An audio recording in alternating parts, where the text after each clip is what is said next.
This episode of the Chronicles of George is taking a turn. And you can kind of see where he started on the decline when he started trying to break the piano and breaking the heirlooms and stuff that she valued, that Evelyn valued.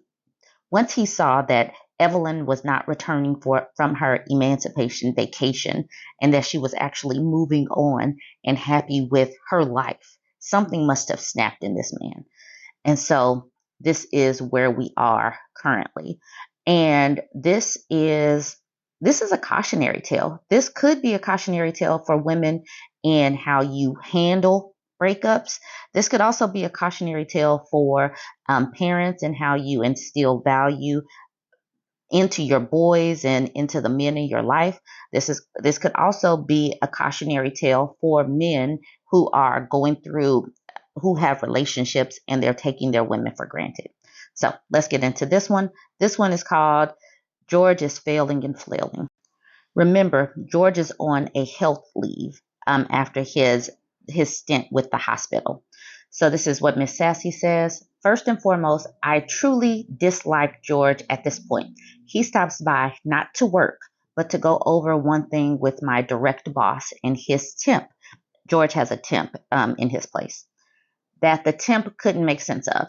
Boss's foot is still healing, by the way. Somehow they get to discussing a deceased woman we got this summer who had expired accidentally at a party, an alcohol-related incident, and wasn't found until the next day. She was cold to the touch and stiffening. 2 men violated her body before reporting it. George laughed. George laughed at this. The temp said it wasn't funny, and he said he wasn't laughing at he was laughing at the 2 losers who had to resort to you know what of a deceased woman to get any action. I just heard my boss say loudly, "Go home, George, get some rest."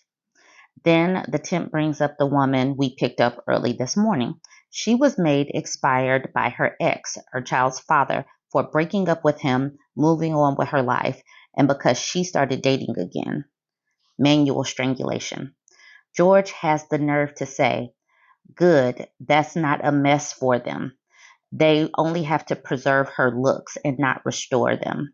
She's lucky that's all that happened. She's lucky she's gone." I'm sure he wanted to do more to her with all the hurt and anger. Listen to what he just said. Listen to what I just said. Good, that's not a mess for them. They only have to preserve her looks, not restore them. She's lucky that's all that happened. I'm sure he wanted to do more to her with all that hurt and anger. This is the reason why I say George is devolving right now. And I really hope that the daughters put Evelyn on to what is going on. I'm going to have to bring that up to Miss Sassy. My boss again asked him to leave. "You're scaring me, man. You need me to call someone for you." After George left, I told my boss to make sure he's not around when we have to speak to the family. Mr. Fabulous says, "Please don't ask me to check up on him. I don't want to end up buried in the yard." He wasn't trying to be funny. My boss said, "We'll check on him," meaning his family. Mr. Fabulous says, "Don't you end up chopped up somewhere. That man has lost it. He is crazy. Unhinged ain't the word. The damn door fell off." So I say to Miss Sassy, "That's morbid." She says, "Morbid is my work life. Never heard George react so coldly, casually, rudely, and basically make life of 2 very serious deaths." Thanks for reading. I think I'm going to end this episode here because the seriousness of this is how these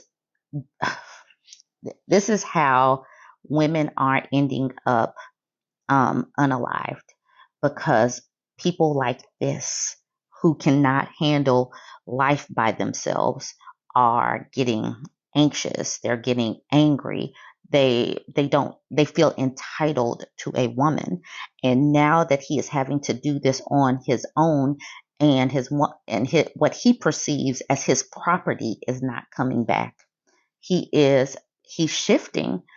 And I really hope, for Evelyn's sake, that everybody is warning her She's supposed to be coming back this weekend, Sunday, I believe. So there'll probably be some updates then. But at this particular point, it's at a point where we should just be warning her.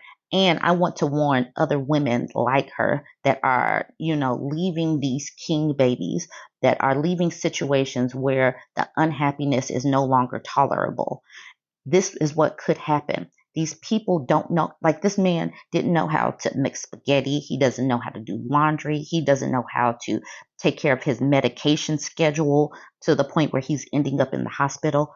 So he is like I keep saying, failing and flailing.